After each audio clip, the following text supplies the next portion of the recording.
Bueno, el- en primer lugar vamos a hablar de manera somera sobre el concepto del asma. Es una enfermedad inflamatoria crónica de las vías respiratorias de origen multifactorial que se caracteriza por obstrucción variable al flujo aéreo. Eso dificulta el paso del aire total o parcialmente. Es reversible, bien sea parcial o totalmente con medicamentos con el tratamiento. Entre los síntomas del asma están la tos, el apretamiento del pecho, pitos o silbidos o sibilancias en el tórax y falta de aire o ahogo, que también se le conoce como asfixia o desde el punto de vista médico como disnea. La intensidad de estos síntomas es muy variable y cambia a lo largo de los días y de los meses e incluso puede desaparecer por periodos largos. En este cuadro se reúnen los elementos que pueden desencadenar el asma o que están asociados a la aparición del asma. Hay factores de herencia relacionados de alergia. Recordemos que no todas las personas con alergia tienen asma, ni todas las personas con asma tienen alergia. Algunas personas tienen una forma de asma alérgica, pero no son la mayoría. Las infecciones, la rinitis, la inhalación crónica. Inhalación crónica se refiere a presencia habitual del humo del cigarrillo, humo de leña. Ahora que están de moda los vapeadores y los cigarrillos electrónicos también se incluyen entre los factores que pueden desencadenar o empeorar el asma. Hay alteraciones en el proceso de nacimiento o la prematurez extrema puede involucrar también riesgo de asma. El tipo de lactancia, tienen menos frecuencia de asma los que tuvieron lactancia materna prolongada o normal. Si la madre fue fumadora durante la gestación, también hay riesgo de asma, la obesidad y todos los elementos ambientales. Entre los ambientales hay muchos elementos que podemos destacar: el polen, los ácaros, etcétera. Y en la industria encontramos muchos elementos que pueden causar una forma de asma específica, que es el asma ocupacional, o que pueden empeorar el asma de las personas que están expuestas a estos factores. Hay antibióticos que pueden desencadenar asma. Hay medicamentos como los ácidos, como el ácido salicílico y los antiinflamatorios no esteroideos, que pueden desencadenar asma y es relativamente frecuente, y los beta bloqueadores no selectivos. Hay alimentos que pueden exacerbar el asma, no en todas las personas, pero no es infrecuente ver pacientes que mejoran sustancialmente el asma si suprimen el consumo de lácteos y de azúcares refinados. ¿Cómo se diagnostica el asma? Síntomas, ya los comenté algunos: ahogo, dificultad para respirar, tos repetitiva, habitualmente seca, y los pitos en el pecho. Se hace un examen para el diagnóstico. El examen más apropiado para el diagnóstico del asma es la espirometría. Consiste en soplar rápidamente por un tubo unido a una computadora que permite evaluar el flujo de aire. Hay un aparatico mucho más sencillo que mide el flujo expiratorio máximo y que puede ser utilizado por el paciente para el seguimiento en casa y para los planes de autocontrol. Otros exámenes que se utilizan son el de reto, bien sea con metacolina o con ejercicio, y la fracción exhalada de óxido nítrico o feno, que se utiliza más en niños. Vamos a hablar algo sobre cómo se controla el asma. La pregunta que nos hacemos con frecuencia es: ¿cómo determinamos si el asma está bien controlada? En la consulta utilizamos estas preguntas, que son las preguntas que recomienda en la literatura médica. Si en las 4 últimas semanas ha tenido impedimentos para hacer las cosas que el trabajo demanda, o el estudio o las labores de casa. Siempre, la mayoría del tiempo, algo del tiempo, un poco de tiempo o nunca. no son pues elementos muy exactos, pero nos ayudan mucho. ¿Con qué frecuencia le falta el aire? Durante las últimas 4 semanas, ¿con qué frecuencia sus síntomas de asma, cualquiera de ellos, le provocaron despertar o lo hicieron despertar más temprano de lo usual en la madrugada? Si, ¿con qué frecuencia está usando el inhalador de rescate? Y durante las últimas 4 semanas, ¿cómo evaluaría el control de su asma? Si no está controlada, mal controlada, algo controlada, bien controlada o completamente controlada. La suma de estos puntos nos da el valor que nos permite decir si una persona está muy bien controlada o no del asma. Si está por debajo de 19, hay que consultar con su médico. La información y las habilidades que debe dominar un paciente con ayuda del equipo de salud para controlar su asma son conocer que el asma es una enfermedad crónica que necesita tratamiento continuo, aunque no tenga síntomas. Esto es para la mayor parte de los pacientes con asma, no para todos. Hay unos pocos pacientes que tienen una forma de asma llamada intermitente, en los cuales el tratamiento no es permanente, solamente lo utiliza durante las crisis. Saber las diferencias entre inflamación y broncoconstricción, que eso se le explica al paciente en la consulta, diferenciar los fármacos controladores de los aliviadores o rescate agudo de la obstrucción, reconocer los síntomas de la enfermedad. Hay algunos pacientes que solamente tienen tos, como un ejemplo, y no tienen otras manifestaciones del asma. Usar correctamente los inhaladores. Esto es fundamental para el control del asma. Identificar y evitar los posibles desencadenantes.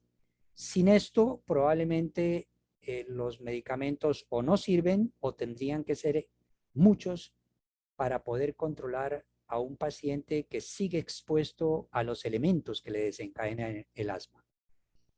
Monitorizar los síntomas y el flujo expiratorio máximo. Esto es particularmente importante, el uso de este aparatico, para los pacientes de asma severa de difícil control. Reconocer los signos o síntomas de agravamiento o pérdida de control de la enfermedad que se fundamentan en la presencia de síntomas o en el deterioro de la clase funcional, y actuar adecuadamente ante un deterioro o crisis de asma. Ese buen control depende de que el paciente evite las causas conocidas de exacerbación, no fumar ni vapear, una alimentación saludable. En alimentación cada paciente define con el médico cuáles son los elementos que tiene que evitar y cuáles favorecer en el consumo rutinario. El sueño sí que es importante. Los pacientes con asma que duermen adecuadamente, que duermen bien, que tienen un buen ciclo de sueño, que cumplen con las medidas de higiene del sueño, tienen mejor control del asma. El ejercicio aeróbico, ahora al final le dedicamos una buena parte de la charla al ejercicio. El manejo del estrés, fundamental. Hay un porcentaje elevado de pacientes cuyos síntomas de asma empeoran con el estrés y un porcentaje menor de pacientes que tienen crisis relacionadas estrictamente con el estrés. Ahí cabe la meditación, la relajación, etc.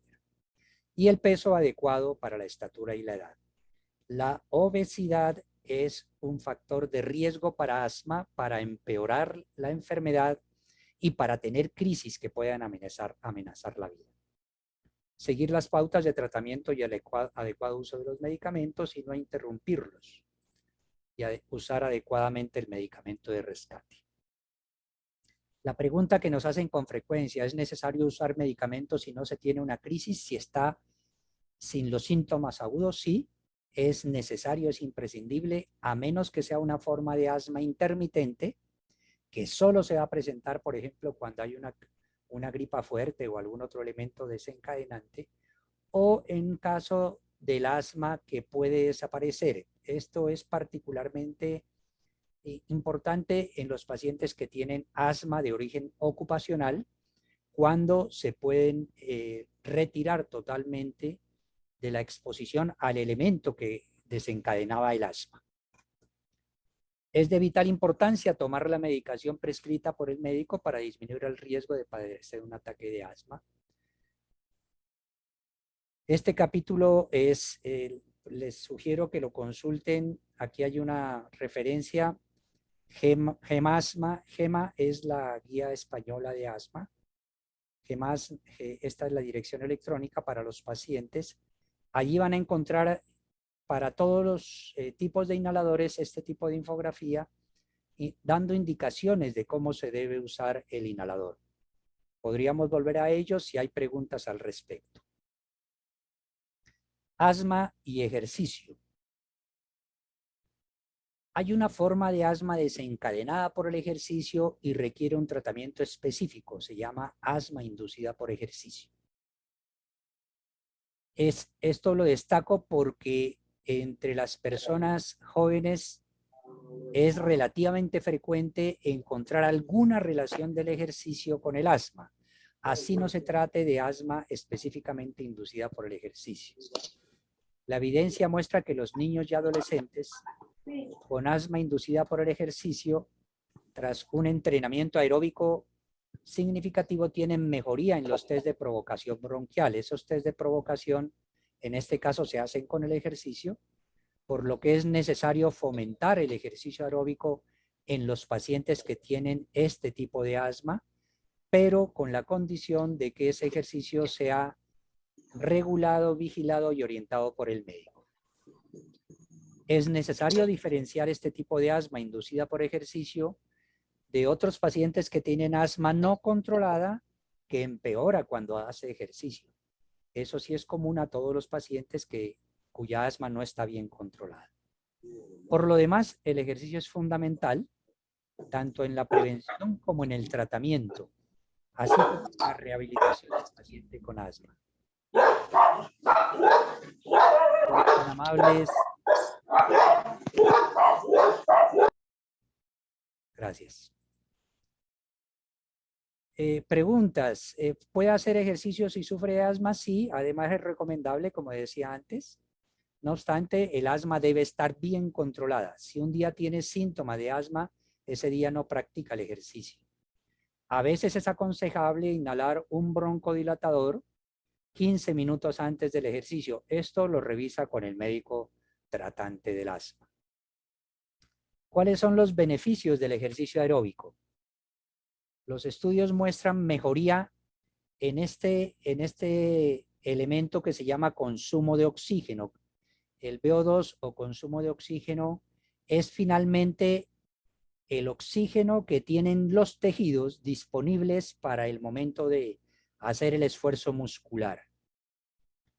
Los estudios muestran que ese consumo de oxígeno, ese oxígeno disponible con el entrenamiento físico, las personas que hacían al menos 120 minutos semanales, divididos en varias sesiones por semana, y al menos durante 3 meses, mejoran esa cifra de oxígeno disponible.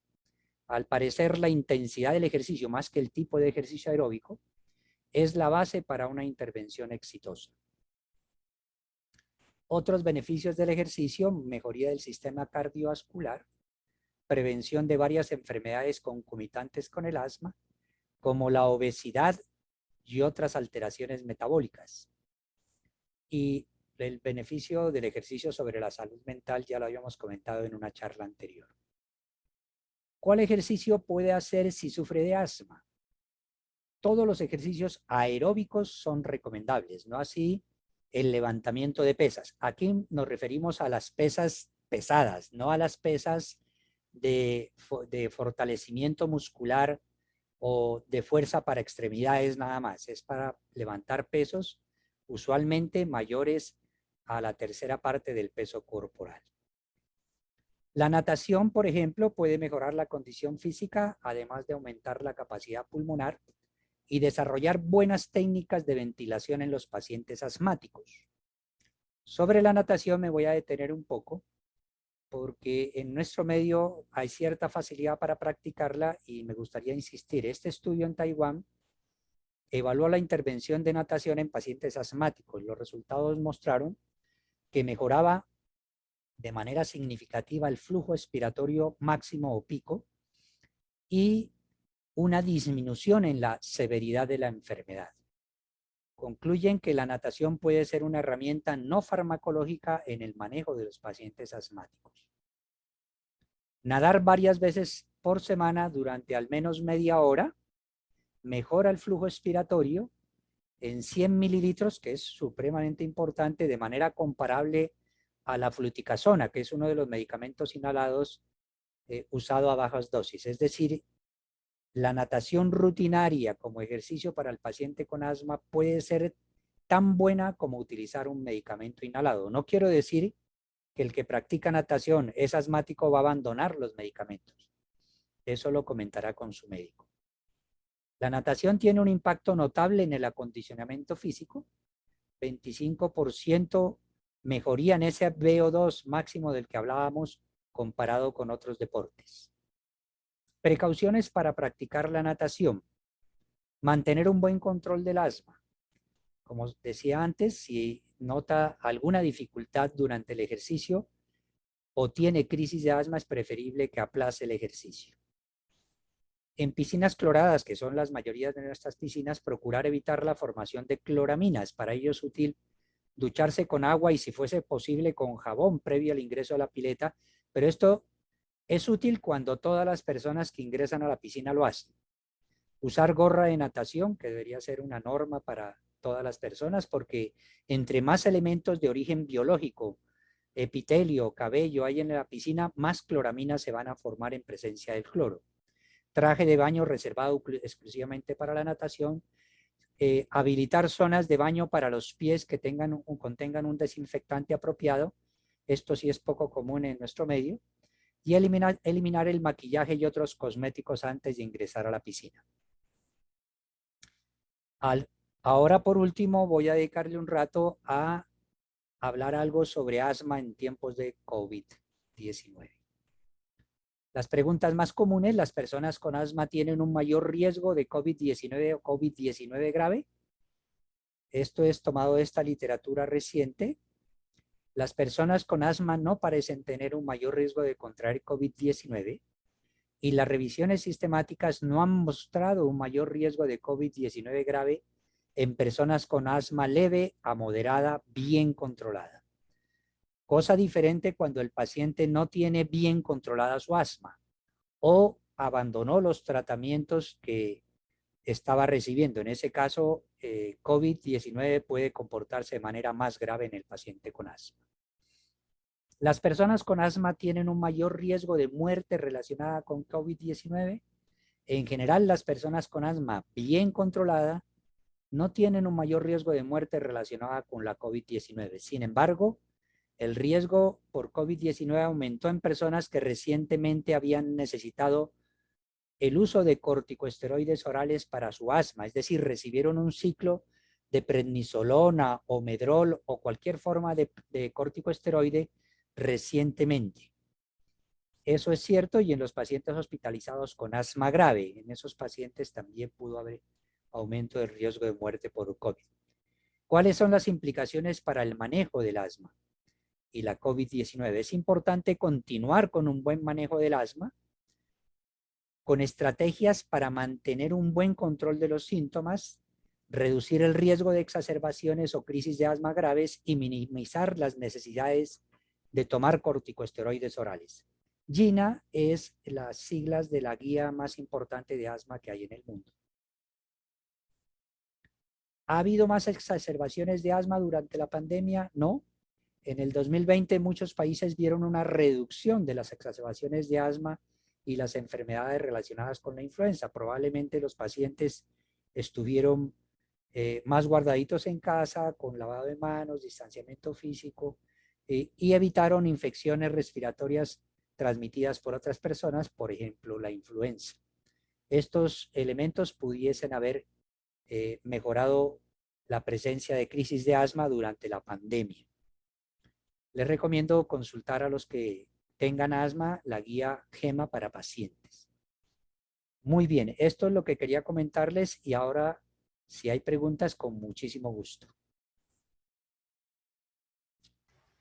Muchas gracias por la charla. Ha sido muy interesante y me hubiera gustado saber un poquito más también sobre niños y, y sobre el tratamiento de personas que están con asma y con COVID. Muchas gracias. Con gusto. Le respondo en la segunda parte. La primera me da pena, pero no soy neumólogo de niños y podría informarla de manera inexacta. Si una persona, hay dos aspectos de COVID y asma ya durante la enfermedad aguda, durante la COVID. El primero, pues el paciente con asma que tiene COVID. En ese caso es muy importante que durante el tratamiento de COVID no se interrumpa el tratamiento del asma y que por el contrario, si es necesario, aumente por lo menos una vez al día el uso de sus inhaladores, si está usando inhaladores que contengan la combinación de corticosteroides y broncodilatadores de larga acción. Me refiero a medicamentos que traen formoterol y budesonida o alguna otra combinación de formoterol con cualquier otro esteroide, porque va a tener exacerbación del asma probablemente durante la COVID si no es una infección por COVID asintomática o leve. Si es moderada o severa, de seguro que va a tener exacerbación del asma y debe estar muy atento. Entonces, si tiene asma y presenta COVID, debe estar atento a usar adecuadamente los inhaladores y los esquemas de tratamiento de rescate que su médico le ha indicado. Hay otro aspecto y son personas que no tienen asma y que durante o después de la enfermedad infecciosa por el SARS-CoV-2 o COVID-19 presentan síntomas característicos del asma: tos, ahogo, silbido en el pecho, que mejora con inhaladores. Hay pacientes en post-COVID, después de pasar la fase aguda, que quedan asmáticos. Esos pacientes van a recibir durante la fase aguda del COVID también inhaladores, que son los mismos que se manejan en asma, y probablemente en cuanto pueda hacer la espirometría, los pacientes que sufrieron COVID deben esperar al menos 4 semanas para hacer exámenes, y para la espirometría se sugiere que sean casi 8 semanas, 2 meses para hacer la prueba de espirometría. Esos pacientes van a recibir un manejo, digamos, mucho más particular, mucho más eh, guiado por el médico día a día, porque sus síntomas pueden cambiar y confundirse con otros elementos que la COVID puede generar. Específicamente, se puede confundir el ahogo del asma con el ahogo de complicaciones como el tromboembolismo pulmonar o la enfermedad intersticial que puede aparecer con la COVID. No sé si queda respondida la pregunta. Sí, muchas gracias.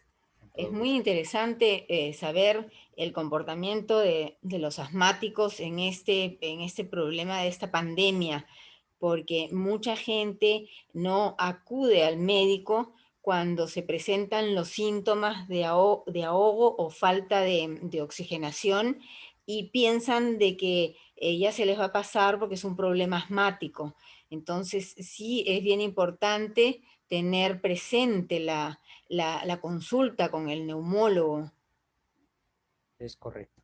Aprovecho para informarles también algo reciente que seguramente van a verlo en redes dentro, o si ya no lo han visto, que en algún estudio que se hizo en Europa, documentaron primero que los pacientes con asma y EPOC, que es una enfermedad pues que se comporta algo parecido al asma y utilizan medicamentos similares, ese grupo de pacientes no ha tenido, como otros que tienen enfermedad pulmonar, problemas mayores con COVID.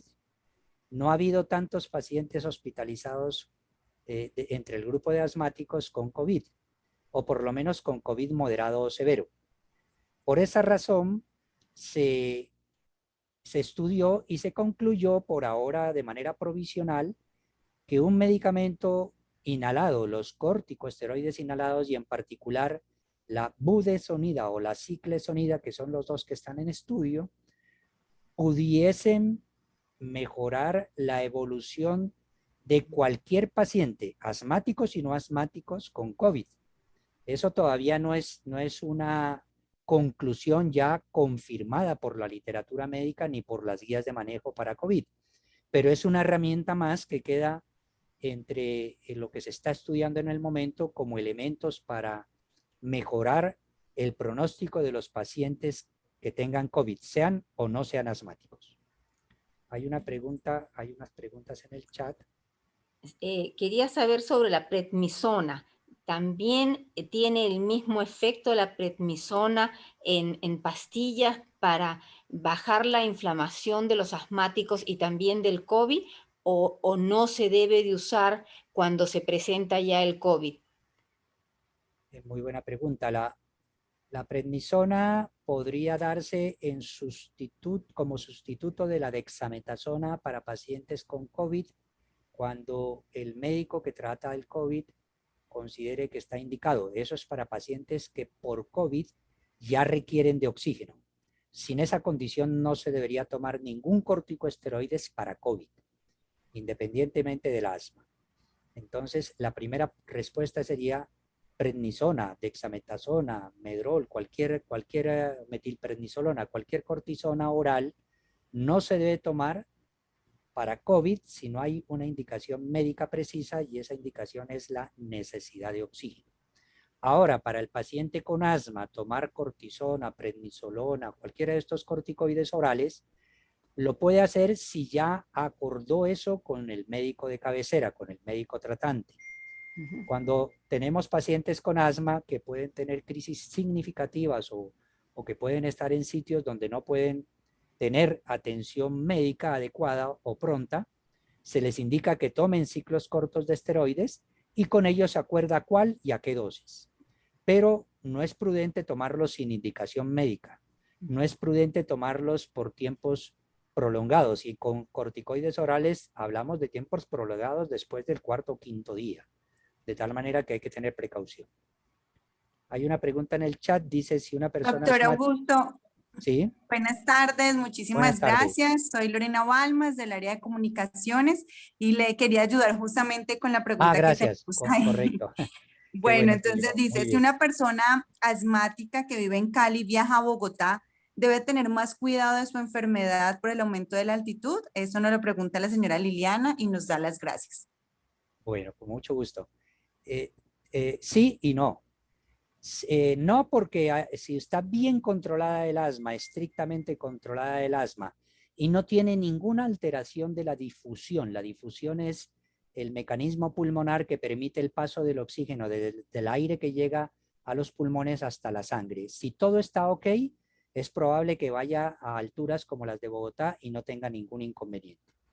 Pero si el asma es un asma de difícil control, si el asma ha sido relacionada con el frío, porque el frío puede ser uno de los desencadenantes del asma, o es un paciente que tiene ya una alteración de la difusión, necesariamente tiene que tener precauciones para ir a alturas mayores a las que usualmente tiene en su lugar de residencia. Más aún, hay pacientes asmáticos severos de difícil control, que no pueden viajar a alturas como las de Bogotá, porque el frío y el aire más seco que usualmente hay a esa altura les desencadena crisis. Pero son muy pocos los pacientes que tienen esa dificultad. La gran mayoría de pacientes asmáticos bien controlados probablemente no tengan dificultades si tienen las precauciones básicas. Si va a Bogotá y se expone a la lluvia y al viento frío del atardecer en Bogotá, yo creo que eso enferma hasta el que no tiene asma. Pero si tiene las precauciones, probablemente no tenga dificultades.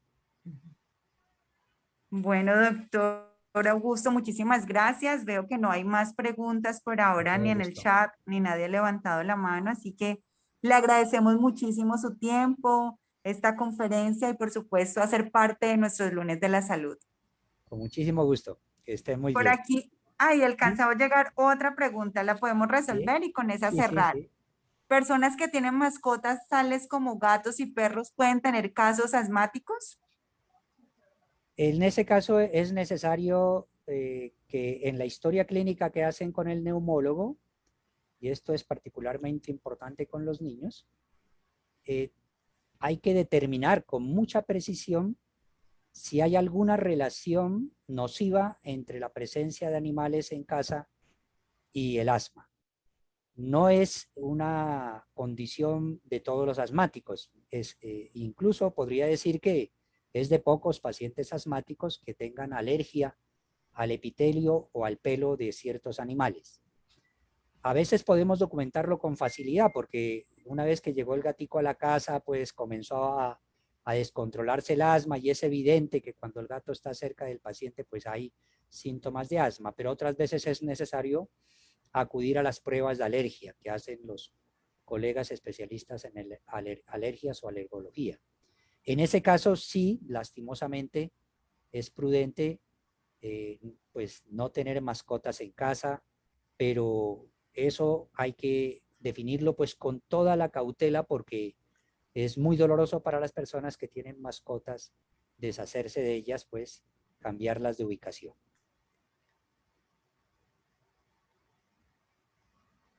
Doctor Augusto, muchísimas gracias y Que estén muchas muy gracias bien. a todas las personas que se Bueno, conectaron con nosotros. Feliz hasta tarde. luego. Una buena tarde. Muchas gracias, doctor. Hasta luego. Bueno, que estén muy bien.